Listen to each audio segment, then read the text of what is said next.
Hello Leo, and welcome to your bonus reading for the Astroflower weekly reading which we did at the weekend. If you haven't seen it, please go into the comment section down below. It will be pinned there so you can go and see the weekly reading where we pull cards on every single petal of your Astroflower. There has been a lot of solar activity which we did a report about on Cymatic TV. And in Cymatic TV, you might be seeing some of it onto one side of me or in front of me. We had several flares that are sort of coming in the direction of the Earth and how it affected the humans and the Earth itself as regards to the elements. Basically, it makes the water a little bit more sort of flat, as it were. So the emotional side of life will be a little bit more flat, a little bit of a case of kind of going, do you know what, I can't deal with that sort of scenario. Earth you might feel it a little bit more sort of compressed and, more sort of thicker, really, heavier and, more compressed. That's the best way to describe it. The elements that are really going to be bubbling along are mainly fire. So you're that fire sign, so that's going to be playing really beautiful to your fixed side. It will make you feel like you're swimming along nicely in life. And air, so the air is that mental vibration, and it's very good at sorting stuff out, getting a lot of logic in life, and etc. But at the same time, that may be a little bit tying by the end of the week by this section here, so from Wednesday and Thursday. And we're just going to see how it plays out on your flower that we did in the at the weekend. So if we look at the base of your petals, so you've got that earth and air combination in petals 1 and 2, and you've got that temperance and the death and rebirth card. So obviously the earth, as I said, has been a little bit more compressed. So the universe here is trying to sort of say to you, stay true to your logic. So don't waver too much on your path. This is this whole patience things. It's almost being patient about yourself and just being sure about what is logical to you. It may not necessarily be logical to everybody else, but that doesn't matter. What's logical to you in order to get that journey going on, that start of that rebirth within you? Because on that petal there, you've got the cardinal earth coming in from Cancer, which is just next to you, but you also have that cardinal air which comes in from Libra. So it's going to be that cardinal air that I think is going to be playing more on it. So it's almost like the universe is or your karmic path is sort of like feeding you the logic of how to start this journey. As long as you stay true to it, it's going to make the rest of that reading with the Knight of Cups and the Sun a lot better, because you have that fire of your good selves on the outside with that cardinal air coming in between the Knight of Cups and the Sun. So if you listen to your guides and you allow your guides to just do it, you stay logical within yourself, they're going to provide a lot of happiness for you. And when they provide that happiness for you, you may have that section up in the petal 7 where you're going to have choices to make.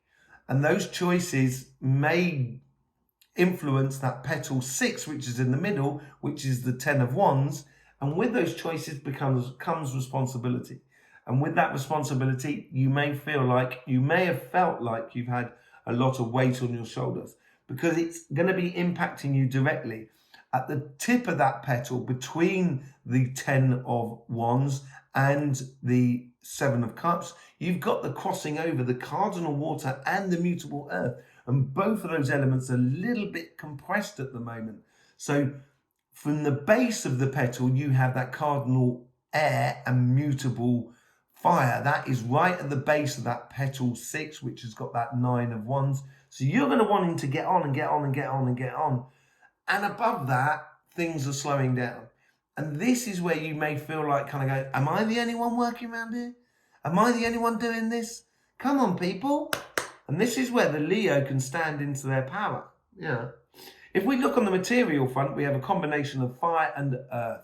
This is very you, because you are fire and earth. So you must be able to play this a lot easier in the material world, at least how it sort of starts.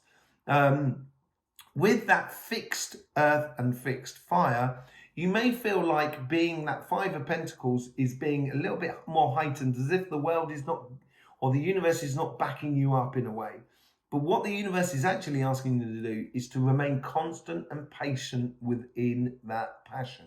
If you do that, you certainly can have that flexibility within your passion, which you're going to find in Petal 3 with the mutable fire, mutable earth, where you've got that star card, so you can actually wish a lot for your journey as it's coming forward.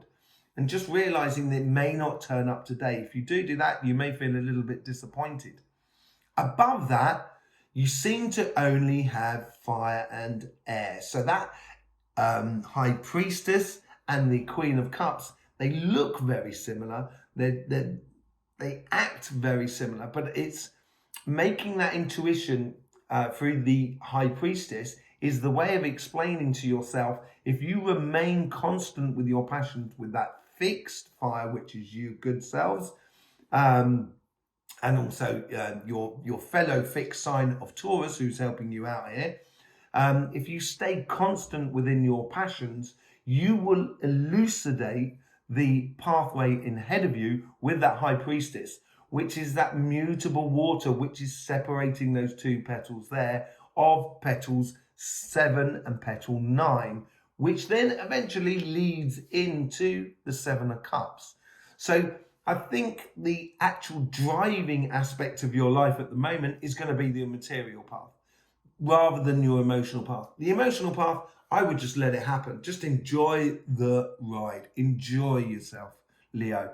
And on the material side, use your intuition and your fixed passion to actually get forward, and therefore you can discern a lot easier in that 7 of Cups the choice that is ideal for you, which ultimately will release a lot of those burdens that you may feel like that you're carrying at the moment. Okay, so I hope that sort of helped you to understand how the Astroflower works and how you can actually apply it in your life. Obviously, you'd have to get the book in order to actually get all those sort of details, and there's lots of stuff about rhythms of life, solar rhythms and stuff like that, which are in the book, which are very key to using the Astroflower. And once you sort of start applying it in your life, it becomes a lot more logical and simple. If you haven't subscribed, don't forget to subscribe and click that bell to get all future notifications for any videos that are coming out on this channel. In the meantime, Leo, don't forget, life should be fun, so please do enjoy.